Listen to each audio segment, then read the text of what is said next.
ఓం మహాగణాధిపతయే నమ. ఓం గురుభ్యో నమ. ఓం శ్రీమాత్రే నమ. అరుణాం కరుణాతరంగితాక్షీం ధృతపాశాంకుశపుష్పబాణచాపాం అనిమాదిభిరావృతాం మయూకై అహమిత్యేవ విభావయే భవాని. శ్రీమాత్రే నమ.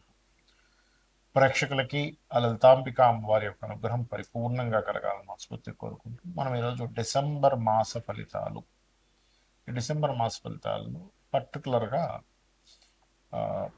ఏ రాశి వారికి ఎలా ఉండబోతుంది అంటే, పర్టికులర్గా మీ రాశి వారికి రాశి తెలిస్తే రాశి చూసుకోండి, లేదు లగ్నం తెలుసు అనుకుంటే లగ్నం చూసుకోండి.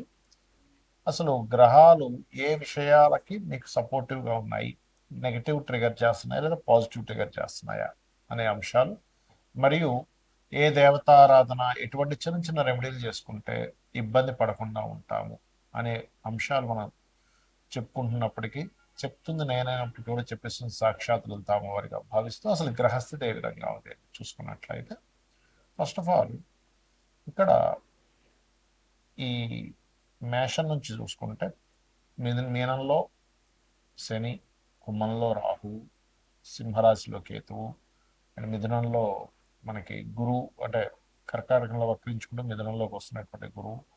అదేవిధంగా వృశ్చిక రాశిలో రవి, కుజ, శుక్రులు ఉన్నారు. కాకపోతే ఈ కుజుడు 7వ తేదీ నుంచి మారిపోతున్నాడు. తులలో ఉన్నటువంటి బుధుడు అదే రోజు వృశ్చికంలోకి వస్తున్నాడు. రవి 16వ తేదీ ధనస్సులోకి వెళ్ళిపోతున్నాడు. రవి కుజులు ధనస్సు రాశిలో కలిసి ఉంటున్నారు. అదేవిధంగా శుక్రుడు 20వ తేదీకి మారుతున్నాడు. ఈ యొక్క గ్రహస్థితిని అనుసరించి ద్వాదశ లగ్నముల వారికి, లగ్నం తెలియని రాశి వారికి ఏ విధంగా ఉందనే విషయం మనం తెలుసుకుందాం. కన్యవారికి కనుక చూసుకున్నట్లయితే మీ యొక్క లగ్నాధిపతి 7వ తేదీ వరకు 2వ స్థానంలో ఉంటుంది, దాని తర్వాత 3లోకి వెళ్తున్నాడు. అంటే 7వ తేదీ వరకు ఫైనాన్షియల్ రిలేటెడ్ సంబంధించిన అంశంలో కొంత పాజిటివ్గా ఉంటూ, 7వ తేదీ తర్వాత నుంచి మాత్రం మీకు పర్టికులర్గా ఈ ప్లేస్ ఆఫ్ చేంజ్ అనేటువంటిది చూపిస్తుంది, గుర్తుపెట్టుకోండి.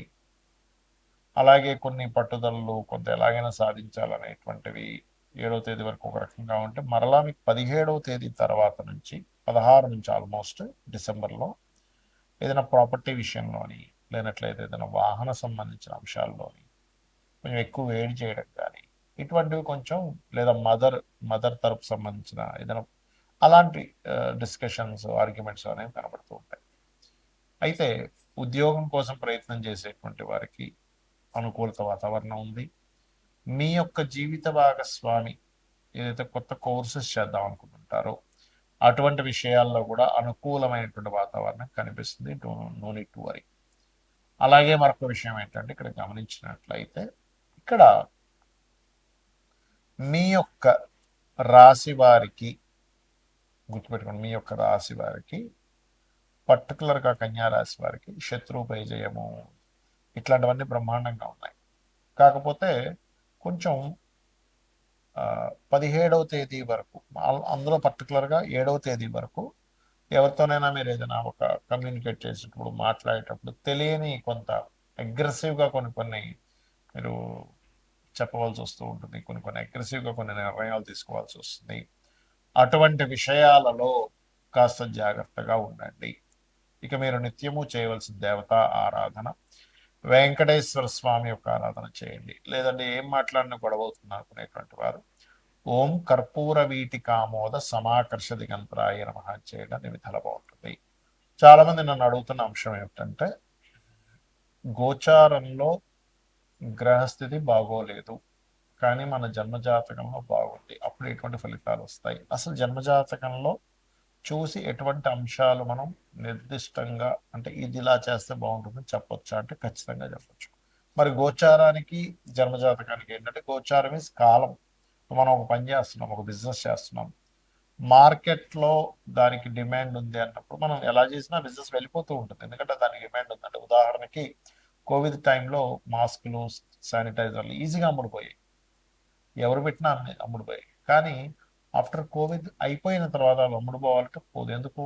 కాలం అప్పుడు అనుకూలించింది, కాలం అక్కడ అనుకూలించలేదు. గోచార ఫలితాలన్నీ కూడా ఏంటంటే కాలం ఎలా ఉందని చెప్పేది. మరి మన పర్సనల్ చార్ట్లో ఏముంటుందంటే, లగ్నం నుంచి 12 భావాల్లో, లగ్నం అంటే ఈ జీవుడు యొక్క తత్వం ఆ మనిషి యొక్క తత్వం దగ్గర నుంచి ఆ మనిషి ఏం చేస్తే బాగుంటాడు అనేది లగ్నంలో ఉంటాయి.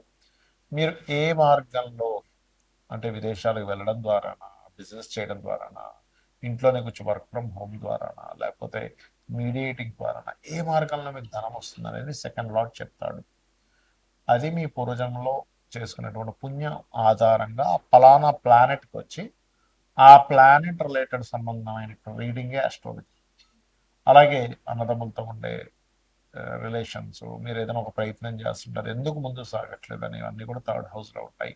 మీరు ఏం చదువుకుంటే మంచిది. చాలామంది పిల్లలకు చూడండి, వాళ్ళకి పలానా చదివిస్తారు, కానీ వాళ్ళు తీరా ఎడ్యుకేషన్ కంప్లీట్ అయ్యాక అందులో సెటిల్ అవ్వలేక ఇంకొక సబ్జెక్ట్ తీసుకొని దాంట్లో వాళ్ళు మరలా నిష్ణాతులై ఇన్ని సంవత్సరాలు చదివినంత వేస్ట్ అయిపోతుంది. సో ఫోర్త్ లార్డ్ని బట్టి మీరు ఏం చదవాలి, ఏ డైరెక్షన్ గృహంలో ఉంటే మంచిది, మీ మదర్తో ఉండే రిలేషన్స్, మీరు ఎప్పుడు వాహనం తీసుకుంటే మంచిది, ఎప్పుడు గృహం తీసుకుంటే మంచిది, ఇవన్నీ 4,000లో ఉంటాయి.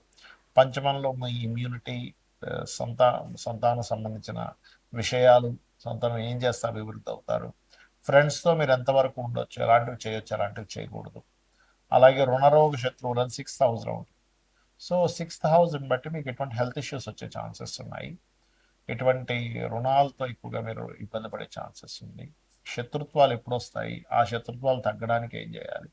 సో ఎప్పుడు కూడా 6th హౌస్ డియాక్టివ్ అయిపోవాలంటే 5th హౌస్ మనం యాక్టివ్ చేయాలి ఆ రకంగా. అలాగే మరొక విషయం ఏంటంటే, అసలు చాలామంది చేసే మిస్టేక్ ఏంటంటే, అసలు ఇవాళ రేపు సొసైటీలో వివాహాలు విచ్ఛిన్నం అవ్వడానికి ముఖ్యమైన కారణం కేవలం పాయింట్స్ చూసుకొని వివాహాలు చేసేసుకోవడం. అది పూర్తిగా తప్పు. 36కి 18 వచ్చాయా చేసేస్తున్నారు, అది పూర్తిగా తప్పు. అసలు మీ పర్సనల్ చార్ట్లో పాయింట్స్ జస్ట్ 5% ప్రాధాన్యత చూపిస్తాయి.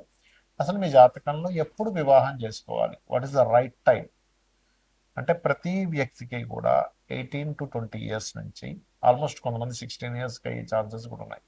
బట్ ఒక యుక్త వయసు నుంచి ఒక ఏజ్ వరకు, అంటే ఒక 30-40 వరకు కూడా 5 టైమ్స్, ఆల్మోస్ట్ 3 to 5 టైమ్స్ వాళ్ళకి వివాహ యోగం అనేటువంటిది ఫామ్ అవుతూ ఉంటుంది. అసలు అది ఏ ఇయర్స్లో ఫామ్ అవుతుంది, ఏ ఇయర్లో చేసుకోకూడని సమయాలు ఉన్నాయో తెలుపుతుంది మన జ్యోతిషాస్త్రం. అంటే ఇక్కడ ఏంటంటే, ఒక వ్యక్తి బిజినెస్ పెట్టాడు, అసలు డిమాండ్ లేనటువంటి సమయంలో బిజినెస్ పెట్టి నాకు బిజినెస్ కలిసి రాదంటే అలా మే తర్వాత మనం స్కూల్ బుక్స్, లేకపోతే బ్యాగ్స్, స్కూల్ డ్రెస్లు అమ్ముదాం అనుకుంటున్నాం జూన్లోను జూలైలోను. అయ్యో ఏమిటోనండి, స్కూల్ బుక్స్ అసలు ఎవడు కొనట్లేదు, బ్యాగ్స్ ఎవరు కొనట్లేదు, స్కూల్ డ్రెస్లు ఎవరు కొనట్లేదు అంటే ఆల్రెడీ స్టార్టెడ్. నువ్వు మే ముందు అంటే జనవరిలోనో ఫిబ్రవరిలోనో అమ్మితే నువ్వు కొంటారు.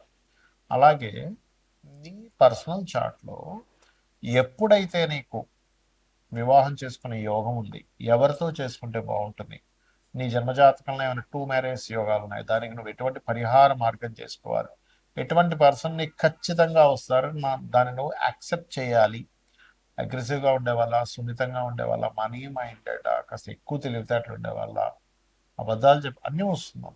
సో అది నువ్వు యాక్సెప్ట్ చేయాలి. అలాగే అదొకటే కాకుండా వృత్తి కానివ్వండి, వ్యాపారం కానివ్వండి, ఇన్వెస్ట్మెంట్స్ కానివ్వండి, విదేశాలకు వెళ్ళడం కానివ్వండి, ఇలాంటి అన్ని అంశాలు కూడా చాలా స్పష్టంగా మనం ఇందులోకి వెళ్తే, ఈ పని చేస్తే హ్యాపీగా ఉంటాము. ఎందుకంటే ఫైనల్గా అందరికీ కావాల్సింది హ్యాపీనెస్.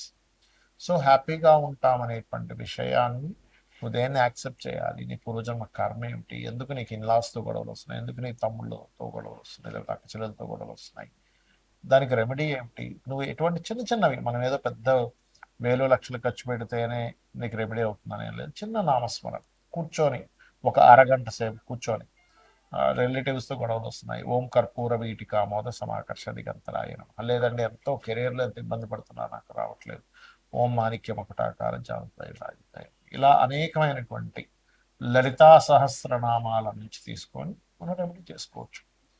శ్రీమాత్రే నమః.